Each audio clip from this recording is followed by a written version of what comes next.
आपलं शहर आता स्मार्ट होतंय, मग तुम्ही कधी स्मार्ट होताय? स्मार्ट न्यूजचे यूट्यूब चॅनल सबस्क्राइब करा, स्मार्ट बना.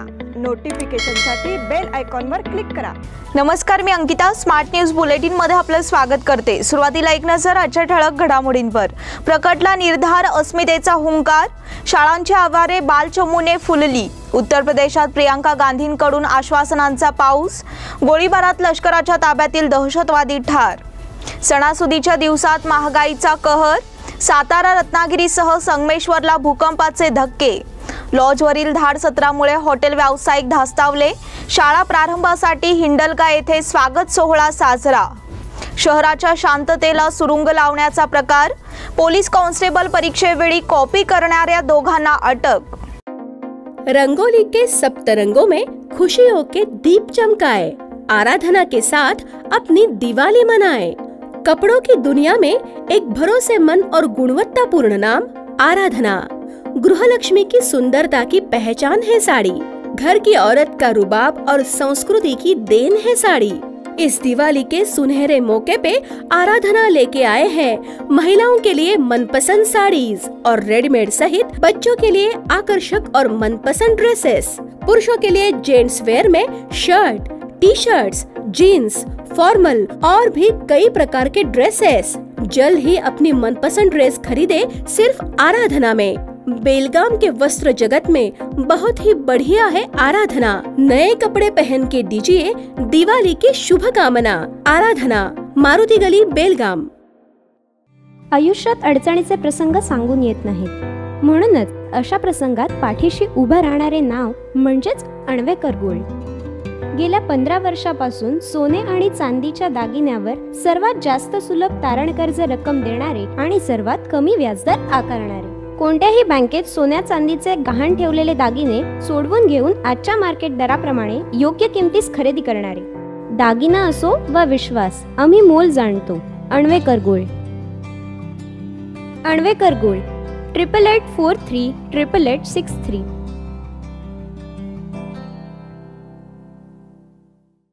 आणि आता पाहूयात सविस्तर बातम्या. सातत्याने मराठी भाषिकांवर होणाऱ्या अन्यायाचा निषेध नोंदविण्यासाठी समस्त शहर आणि तालुका भागातील मराठी बांधव रस्त्यावर उतरले. यामधून मराठी भाषिकांच्या प्रखर निर्धाराचे दर्शन घडले. त्याचबरोबर मराठी अस्मितेचाही हुंकार उमटला. विविध प्रकारे होणाऱ्या अन्यायाविरोधात मराठी भाषिक सोमवारी रस्त्यावर उतरले. मध्यवर्ती महाराष्ट्र एकीकरण समितीतर्फे आयोजित करण्यात आलेल्या मोर्चामध्ये प्रचंड संख्येने सहभागी होण्याचा निर्धार मराठी भाषिकांनी केला होता. त्याचे पालन मराठी भाषिकांनी केले. मध्यवर्ती संभाजी चौक येथून भव्य मोर्चाला सुरुवात झाली. मराठी भाषिकांची ताकद कर्नाटकी प्रशासनाला दाखविण्याचा निर्धार सर्व स्तरातून व्यक्त करण्यात आला होता. या भव्य मोर्चाचे नेतृत्व महाराष्ट्र एकीकरण समितीसह शिवसेना, युवा समिती, तालुका युवा आघाडी, महिला आघाडी आणि इतर संघटनांनी केले होते. महापालिकेसमोर लावण्यात आलेला अनधिकृत लाल पिवळा ध्वज हटविण्यात यावा यासाठी गेल्या 10 महिन्यांपासून महाराष्ट्र एकीकरण समिती प्रयत्नशील असून मार्च महिन्यात मोर्चा काढून ध्वज हटविण्याची मागणी करण्यात आली होती. यावेळी जिल्हाधिकाऱ्यांनी ध्वजाबाबत समिती नेत्यांशी चर्चा केली जाईल असे आश्वासन दिले होते. मात्र त्यानंतर आतापर्यंत कोणत्याही प्रकारच्या हालचाली करण्यात आलेल्या नसून गेल्या काही दिवसांपासून मराठी भाषेला डावलत फक्त कन्नड आणि इंग्रजी भाषेतून फलक लावले जात आहेत. या सर्व बाबतीत प्रशासनाला जाब विचारण्यासाठी समितीतर्फे मोर्चाचे आयोजन करण्यात आले होते. मोर्चाची घोषणा करण्यात आल्यापासून सर्वत्र मोठ्या प्रमाणात जनजागृती करण्यात आली होती. मोर्चा काढू नये यासाठी पोलीस प्रशासनाकडून समिती नेत्यांवर दबाव टाकण्याचा प्रयत्न करण्यात आला. मात्र दबाव झुगारून मराठी भाषिकांनी या मोर्चात मोठ्या संख्येने सहभागी होऊन यशस्वी करून दाखविला. शाळांची आवारे बालचमूने फुलली. आपल्या हक्काच्या शिक्षणासाठी मागील 1.5 वर्षापासून प्रतीक्षेत राहिलेल्या बालचमूंसाठी सोमवारी शाळेची दारे खुली झाली आणि बालचमूचा ओघ शाळेकडे वाढला. पालक वर्गाने मुलांना शाळेत पोहोचविले. त्यावेळी शाळेनेही त्यांचे भरभरून स्वागत केले. आकाशात फुगे सोडून बँडच्या तालावर आणि उत्साही वातावरणात बालचमूचे स्वागत करण्यात आले. त्याचबरोबर कोरोनासाठी विशेष काळजी घेऊन या पुढील शैक्षणिक वर्ष आरोग्यपूर्ण जावे अशा सदिच्छा यांच्यासह स्वागत समारंभ करण्यात आला. शिक्षण खात्याने केलेल्या सूचनेनुसार विद्यार्थ्यांचे थर्मल स्क्रीनिंग तसेच सॅनिटायझर यांच्या वापराविषयी विशेष दक्षता घेण्यात येत होती। प्रारंभी अर्धवेळ आणि पुढील काळात पूर्णवेळ शाळा घेण्याची योजना असल्याची माहिती प्राचार्यांनी दिली। आजचा पहिला दिवस विद्यार्थ्यांच्या स्वागत सोहळ्यात साजरा झाला, त्यामुळे शाळांमध्ये आनंदाचे आणि उत्साहाचे वातावरण दिसून आले। विद्यार्थ्यांबरोबरच पालक वर्गाने देखील काहीशा काळजीने मात्र विद्यार्थ्यांच्या भवितव्याचा विचार करून त्यांना शालेय प्रवासासाठी शुभेच्छा व्यक्त केल्या आहेत। सोमवारपासून 1ली ते 5वीचे विद्यार्थी शाळेत दाखल झाले आहेत। 1ली ते 5वी विद्यार्थ्यांची संख्या 2 लाखाच्या घरात आहे। या तयारीसाठी रविवारी पालकांनी आपल्या मुलांसाठी गणवेश, शैक्षणिक साहित्य, शूज, दप्तर खरेदीवर भर दिला होता। त्यामुळे बाजारपेठेत खरेदीसाठी झुंबड उडाल्याचे चित्र पाहावयास मिळत होते। तब्बल 1.5 वर्षाच्या प्रतीक्षेनंतर 1ली ते 5वीचे विद्यार्थी वर्ग सुरू झाल्यानंतर शिक्षकांना पालकांची भूमिका बजावावी लागणार आहे। कोरोनाचा प्रादुर्भाव कमी होऊ लागल्यानंतर शाळा सुरू करण्याची मागणी वाढली होती। त्याची दखल घेत शाळा सुरू झाल्या, त्यामुळे अनेक महिन्यानंतर लहान मुलांचा किलबिलाट ऐकावयास मिळाला आहे। शाळा परिसर आणि वर्गामध्ये विद्यार्थ्यांनी सातत्याने मास्कचा वापर करावा, शाळा निर्जंतुकीकरण करणे, स्वच्छता मोहीम राबविणे आदी उपक्रम शाळेत राबविण्यात आले आहेत। आजारी मुलांनी शाळेत येऊ नये असे आवाहन करण्यात आले आहे। उत्तर प्रदेशात प्रियांका गांधींकडून आश्वासनांचा पाऊस। उत्तर प्रदेश विधानसभा निवडणुकीच्या पार्श्वभूमीवर काँग्रेस नेत्या प्रियांका गांधी यांनी घोषणा केली आहे की पक्ष राज्यात सरकार स्थापन झाल्यावर 10 लाख रुपयांपर्यंत मोफत उपचार आणि आरोग्य सुविधा देईल। एका ट्विटमध्ये प्रियांका गांधी म्हणाल्या, कोविड-19 महामारीच्या काळात उत्तर प्रदेशातील आरोग्य व्यवस्थेची ढासळलेली स्थिती प्रत्येकाने पाहिली, जी सध्या सरकारच्या उदासीनतेचा आणि दुर्लक्षेचा परिणाम आहे। उत्तर प्रदेशात काँग्रेसने ठरवले आहे की जेव्हा उत्तर प्रदेशमध्ये काँग्रेसचे सरकार येईल तेव्हा कोणत्याही आजारावर मोफत उपचार केले जातील। 10 लाख रुपयांपर्यंतचा खर्च सरकार उचलणार आहे। याआधी प्रियांका गांधी यांनी उत्तर प्रदेशच्या बाराबंकी येथून काँग्रेसच्या प्रतिज्ञा यात्रेला झेंडा दाखवला होता, ज्यात शेतकऱ्यांना कर्जमाफी आणि पुढील वर्षी विधानसभा निवडणुकीत सत्तेवर आल्यास 20 लाख लोकांना नोकऱ्या देण्यासह 7 आश्वासने दिली होती। गोळीबारात लष्कराच्या ताब्यातील दहशतवादी ठार। जम्मू काश्मीरच्या पूंछ जिल्ह्यातील एका जंगलात दहशतवाद्यांनी रविवारी लष्कर आणि पोलीस यांच्या संयुक्त शोध पथकावर गोळीबार केला। यावेळी झालेल्या चकमकीत अटक करण्यात आलेला एक पाकिस्तानी दहशतवादी मारला गेला, तर सुरक्षा दलांचे 3 जवान जखमी झाले। व्यापक शोध मोहीम सुरू असलेल्या मेंढरांच्या भट्टा दुरिया जंगलात तसेच लगतच्या सुरनकोट येथील जंगलात आणि राजौरी जिल्ह्यातील थानामंडी येथे जोरदार गोळीबार आणि स्फोट झाल्याचे वृत्त आहे। या शोध मोहिमेचा रविवारी 14वा दिवस होता। या मोहिमेत सुरनकोट आणि मेंढर येथे अनुक्रमे 11 आणि 14 ऑक्टोबरला वेगवेगळ्या चकमकीत लष्कराचे 9 जवान शहीद झाले होते। भट्टा दुरिया जंगलात दहशतवाद्यांनी केलेल्या हल्ल्यात 2 पोलीस, लष्कराचा 1 जवान तसेच लष्कराच्या ताब्यात असलेला लष्कर-ए-तोयबाचा संलग्न पाकिस्तानी दहशतवादी झिया मुस्तफा हे 4 जण जखमी झाले। कैदी मुस्तफा याला दहशतवाद्यांचा अड्डा दाखवण्यासाठी या जंगलात नेण्यात आले होते। शोध मोहिमेदरम्यान पथक या अड्ड्याजवळ पोहोचले असता दहशतवाद्यांनी या पथकावर गोळीबार केला। जखमी मुस्तफा नंतर मरण पावला आणि जोरदार गोळीबारामुळे त्याला जंगलाबाहेर नेता येऊ शकले नाही। सणासुदीच्या दिवसात महागाईचा कहर। दिवसेंदिवस महागाईचा कहर वाढत असल्यामुळे सामान्य जनतेसमोर संकट उभे ठाकले आहे। दैनंदिन जीवनात आवश्यक असणाऱ्या वस्तूंचे भाव गगनाला भिडत चालले आहेत। प्रामुख्याने पेट्रोल आणि डिझेल यांच्या भाववाढीमुळे इतर सर्वच घटकांवर त्याचा परिणाम होऊ लागला आहे। यामधून सामान्यांना सण साजरे करताना अनेक समस्यांना सामोरे जाण्याची वेळ आली आहे। वाहतुकीसाठी लागणाऱ्या इंधनाचे भाव प्रचंड प्रमाणात वाढल्यामुळे दररोज आवश्यक असणाऱ्या वस्तूंची दरवाढ देखील अपरिहार्य होत आहे। परिणामी येणाऱ्या सणासुदीच्या दिवसात नागरिकांना महागाईला सामोरे जावे लागणार आहे। यामुळे सण साजरे करताना सामान्यांचा जीव मेटाकुटीला येणार आहे। दैनंदिन स्वरूपात आवश्यक असणाऱ्या धान्य सामग्री, खाद्यतेल आणि इतर चीज वस्तूंची खरेदी करताना सामान्यांचा हात आखडता घेतला जाणार आहे। परिणामी येणाऱ्या सणाच्या दिवसात नागरिकांसमोर संकट उभे ठाकले आहे। सातारा रत्नागिरीसह संगमेश्वरला भूकंपाचे धक्के। पश्चिम महाराष्ट्रातील सातारा आणि कोकणातील रत्नागिरी जिल्ह्यात सोमवारी भूकंपाचे धक्के जाणवले आहेत। देवरुख संगमेश्वरच्या दरम्यान भूकंपाचे हादरे बसले आहेत। या भूकंपाची तीव्रता 4.46 रिश्टर स्केलवर नोंद झाली आहे, तर साताऱ्यातील कोयना धरण परिसर सुद्धा भूकंपाने हादरला। भूकंपाची तीव्रता 3.9 रिश्टर स्केल एवढी होती। मिळालेल्या माहितीनुसार देवरुख संगमेश्वरच्या पट्ट्यात संध्याकाळी भूकंपाचे धक्के जाणवले। भूकंपाची नेमकी जागा माहित नसली तरी संध्याकाळी 5:17 भूकंपाचे धक्के जाणवले। 4.46 स्केलचा भूकंप होता। त्याचं केंद्र हे 5 किलोमीटरच्या परिसरात असल्याची माहिती समोर आली आहे। लॉजवरील धाड सत्रामुळे हॉटेल व्यावसायिक धास्तावले। बेळगाव शहर हे शांतताप्रिय शहर म्हणून ओळखले जाते। त्याचप्रमाणे या ठिकाणी असणाऱ्या शैक्षणिक केंद्रांमुळे येथे नेहमीच परप्रांतीयांची वर्दळ असते। या परप्रांतीयांच्या संचारामुळे बेळगावातील हॉटेल आणि लॉजिंग व्यवसाय चालतो आहे। त्यामुळेच बेळगाव शहर आणि परिसरात दर्जेदार हॉटेल्स आणि लॉज यांच्या विकसनाचे पर्व निर्माण झाले आहे। मात्र पोलिसांनी दक्षतेसाठी आता लॉजची तपासणी सुरू केली असल्यामुळे व्यावसायिक धास्तावले आहेत। काही नामांकित अशा लॉजमध्ये गैरप्रकार घडत असल्याची शंका पोलीस यंत्रणेला आहे। मात्र यामुळे हॉटेल आणि लॉजिंग व्यवसाय बदनाम होण्याचा धोका देखील वाढला आहे। यामधून सध्या हॉटेल व्यावसायिक चिंतातूर झाले आहेत। बेळगाव शहर हे आपल्या उत्तम खाद्य संस्कृती आणि आदरातिथ्यासाठी ओळखले जाते। त्यामुळे दूरवरच्या शहरातून येणारे अनेक उद्योजक आणि व्यावसायिक मंडळी येथे वास्तव्य करतात। मात्र अलीकडच्या दिवसांमध्ये शहरात अशांतता माजविणाऱ्या काही घटकांमुळे पोलीस यंत्रणे सतर्क बनली आहेत। त्यांनी शहराच्या सुरक्षिततेसाठी ही शोध मोहीम आरंभली आहे। मात्र तुर्तास हे संकट व्यावसायिकांना जाचक ठरणार आहे, अशी प्रतिक्रिया व्यक्त होत आहे। शाळा प्रारंभासाठी हिंडलगा येथे स्वागत सोहळा साजरा।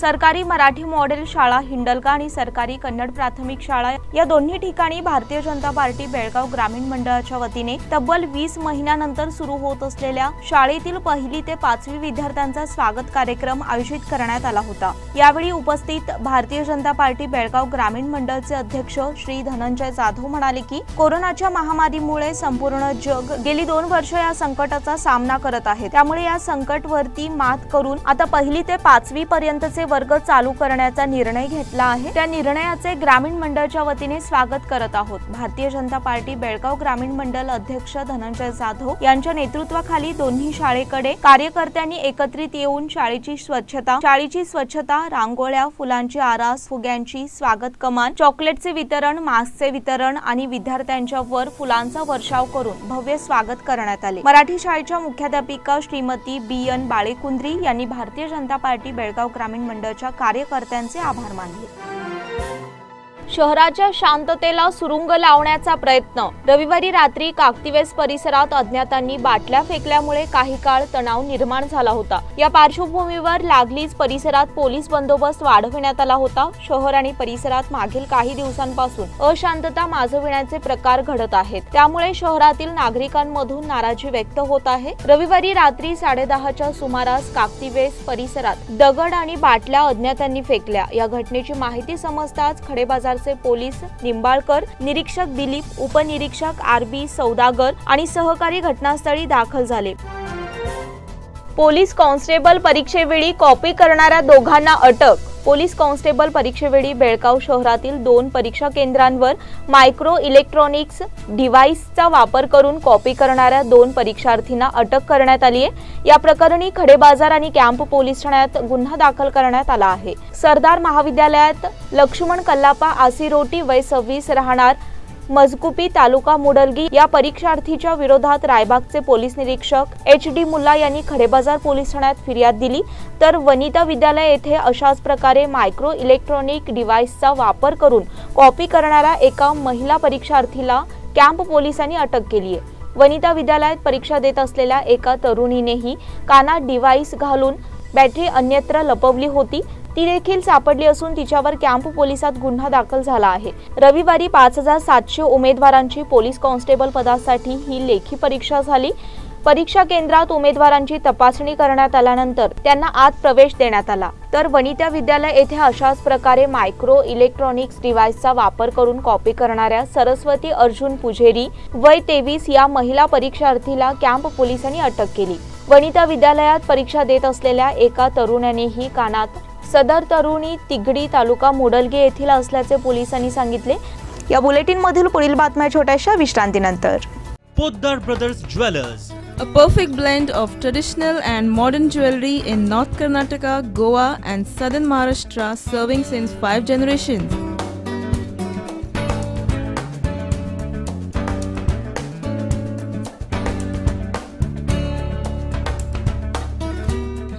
exclusive gold, silver and platinum jewelry showroom.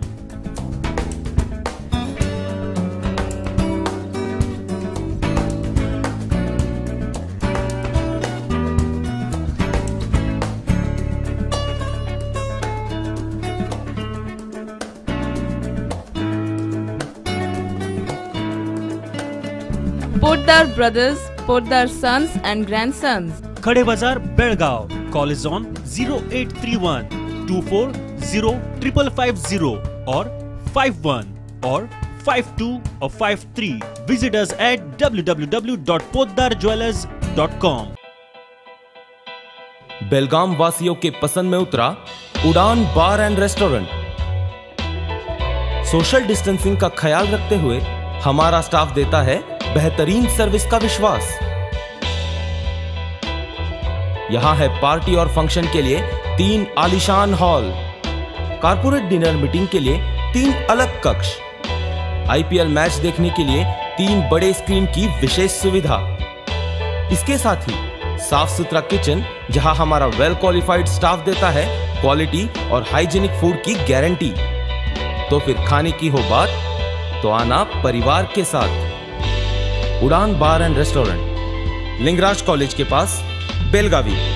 Phone 0831 2435 विश्रांतीनंतर पुन्हा एकदा आपलं स्वागत। मागील 2 दिवसांपासून सुरू असलेल्या कित्तूर उत्सवामध्ये विविध सांस्कृतिक कार्यक्रमांची पर्वणी देण्यात आली। प्रथित यश कलाकारांनी विविध सांस्कृतिक कार्यक्रम सादर केले। त्यानंतर 2 दिवसांच्या उत्सवाची सांगता झाली। यावेळी विविध क्षेत्रातील मान्यवर उपस्थित होते। कित्तूर उत्सवाच्या माध्यमातून कन्नड संस्कृती आणि राणी चेन्नम्मांच्या इतिहासाचे स्मरण होत राहावे अशी अपेक्षा राणी चेन्नम्मा विद्यापीठाचे कुलगुरू प्राध्यापक डॉक्टर एम रामचंद्र गौडा यांनी केली। कार्यक्रमाला आमदार हनुमंत निराणी, खासदार इराण्णा कडाडी आणि मान्यवर उपस्थित होते। कर्नाटकच्या बसेस मिरजेतून परत पाठविल्या।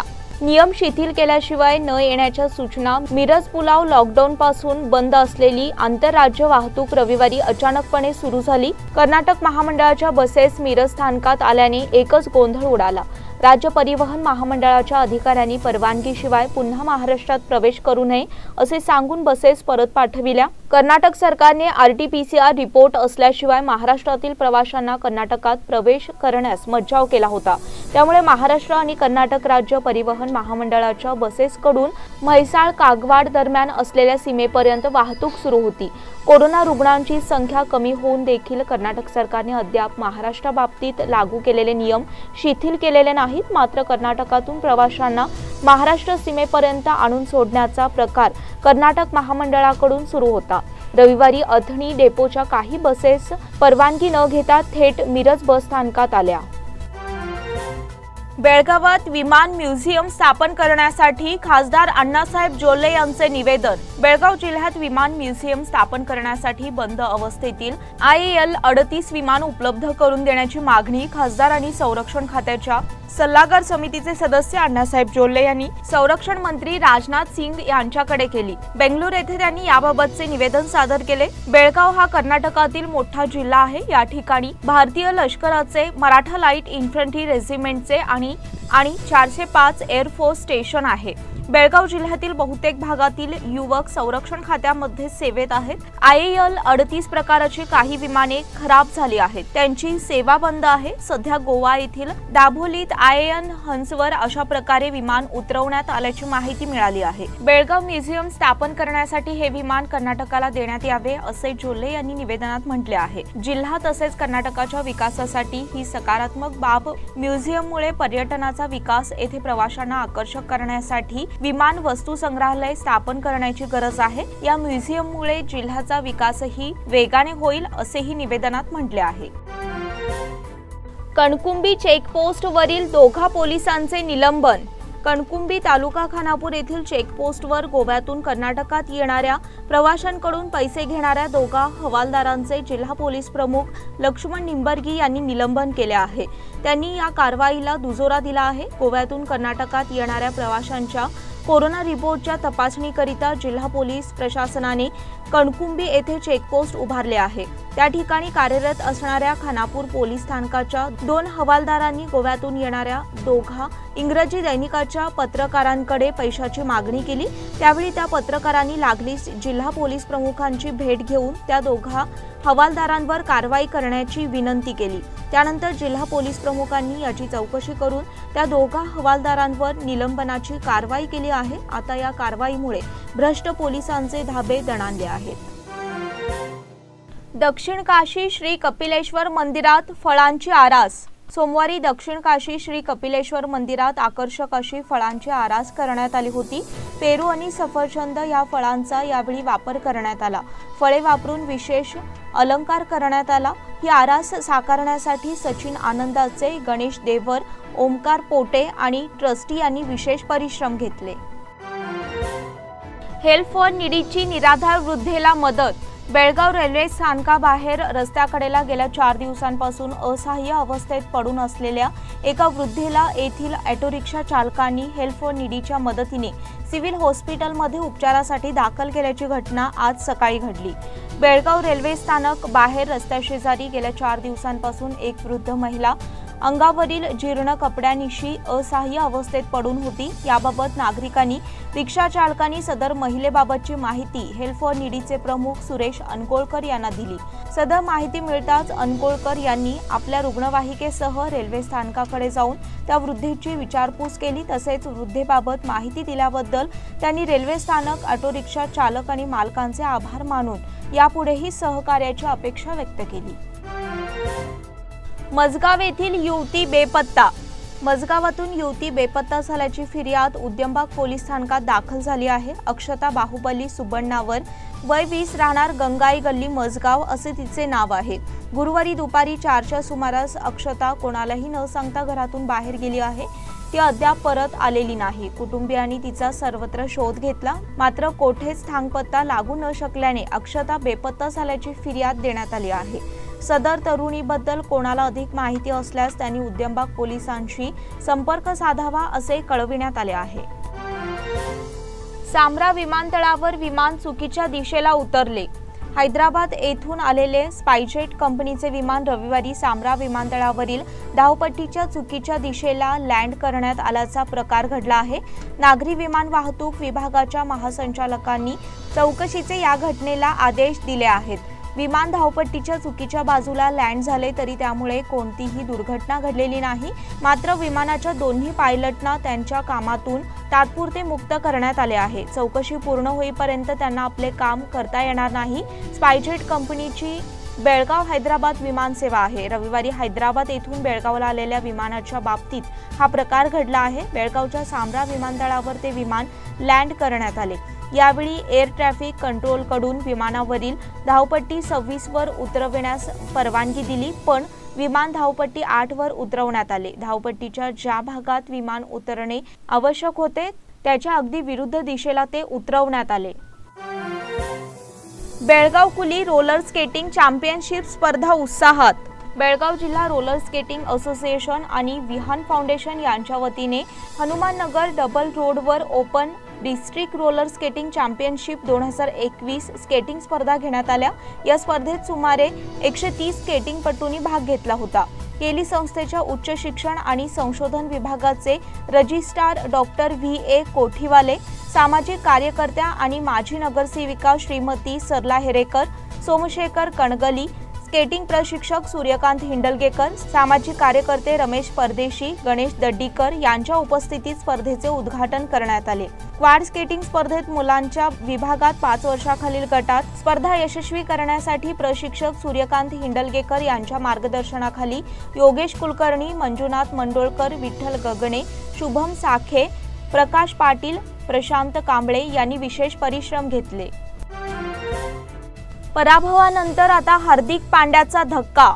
T20 वर्ल्ड कप मध्ये जेतेपदाचे दावेदार समजल्या जाणाऱ्या भारतीय संघाला पहिल्याच सामन्यात मोठा झटका बसला आहे। रविवारी झालेल्या अव्वल 12 फेरीतील सामन्यात पाकिस्तानने भारताचा 10 गडी आणि 13 चेंडू राखून मानहानीकारक पराभव केला। डावखुरा वेगवान गोलंदाज शाहीन शाह आफ्रिदीच्या भेदक माऱ्यानंतर मोहम्मद रिझवान आणि कर्णधार बाबर आझमने केलेल्या उत्कृष्ट फलंदाजीमुळे पाकिस्तानने 2 गुणांची कमाई केली। वर्ल्ड कपमध्ये आतापर्यंत एकदाही भारताला पराभूत न करू शकणारा पाकिस्तानने विक्रम मोडीत काढत इतिहास रचला आणि भारताला मोठा झटका दिला। दरम्यान भारतीय संघाची चिंता वाढवणारी अजून एक माहिती समोर आली आहे। भारतीय संघाचा अष्टपैलू खेळाडू हार्दिक पांड्याच्या उजव्या हातावर चेंडू लागल्यामुळे स्कॅनसाठी पाठवण्यात आला आहे। पाकिस्तान विरोधातील सामन्यादरम्यान हार्दिकच्या हातावर चेंडू लागला होता। हार्दिक या सामन्यात 8 चेंडूंवर फक्त 11 धावा करू शकला। हातावर चेंडू लागल्यामुळे जायबंदी झालेली हार्दिक पांड्या क्षेत्ररक्षणासाठी मैदानात उतरला नाही। विस्फोटक फलंदाज अशी ओळख असणारा हार्दिक पांड्या जखमी झाल्यामुळे विराट कोहलीची चिंता वाढली आहे। BCCIची IPL प्रक्षेपण हक्काद्वारे $5 अब्ज कमाई। पुढील 5 वर्षांसाठीच्या प्रक्षेपण हक्काद्वारे भारतीय क्रिकेट नियामक मंडळाला सुमारे $5 अब्ज कमाई करता येऊ शकते। सध्याचे IPL प्रक्षेपण हक्क स्टार इंडियाकडे आहेत। सध्याचे या हक्कांचे मूल्य 2.55 अब्ज आहेत। आगामी हंगामापासून IPL मध्ये आणखी 2 संघ वाढणार असल्यामुळे सामन्याची संख्या 74 होणार आहे। त्यामुळे प्रक्षेपण हक्काद्वारे $5 अब्ज BCCIच्या खात्यात जमा होऊ शकतील असा जाणकारांचा अंदाज आहे। आगामी प्रक्षेपण हक्क शर्यतीत एका नामांकित प्रदेशी प्रक्षेपण कंपनीनेही उत्सुकता दर्शवली आहे। येत्या काही दिवसात IPL मधील 2 संघाचा लिलाव होणार असून प्रत्येक संघात 7,000 ते 10,000 कोटी रुपयांना विकला जाण्याची शक्यता आहे। मागील प्रक्षेपण हक्काच्या शर्यतीत स्टार इंडिया आणि सोनी हे 2च मोठे स्पर्धक होते। आंतरजिल्हा राष्ट्रीय स्पर्धेसाठी निवड चाचणी स्पर्धा उत्साहात। बेळगाव जिल्हा ॲथलेटिक्स असोसिएशनच्या वतीने आंतरजिल्हा राष्ट्रीय स्पर्धेसाठी निवड चाचणी रविवार दिनांक 24 रोजी जिल्हा क्रीडांगण येथे पार पडली। ही चाचणी आणि स्पर्धा 14 आणि 17 वर्षीय खेळाडूंना होती। या स्पर्धेमध्ये एकूण 250च्या वर खेळाडूंनी भाग घेतला होता। त्यामध्ये विजेत्या पहिल्या 3 खेळाडूंना प्रशस्तीपत्र आणि सुवर्ण, रौप्य, कांस्य पदक विजेता ॲथलेटिक्सपटूला देऊन गौरविण्यात आला। स्पोर्ट्सचे मालक कॅप्टन श्री चंद्रकांत कडोलकर यांनी पुरस्कृत केली होती। स्पर्धा म्हणून धारवाड जिल्हा ॲथलेटिक्स असोसिएशनचे सेक्रेटरी श्री KS भीमन्नावर उपस्थित होते। त्याचबरोबर बेळगाव जिल्हा ॲथलेटिक्स असोसिएशनचे सेक्रेटरी अशोक शिंत्रे आणि क्रीडा भारतीचे कार्यकर्ते परशुराम मंगनाईक या सर्वांच्या उपस्थितीत स्पर्धांचे उद्घाटन झाले। पालकांच्या हस्ते बक्षीस वितरण करण्यात आले।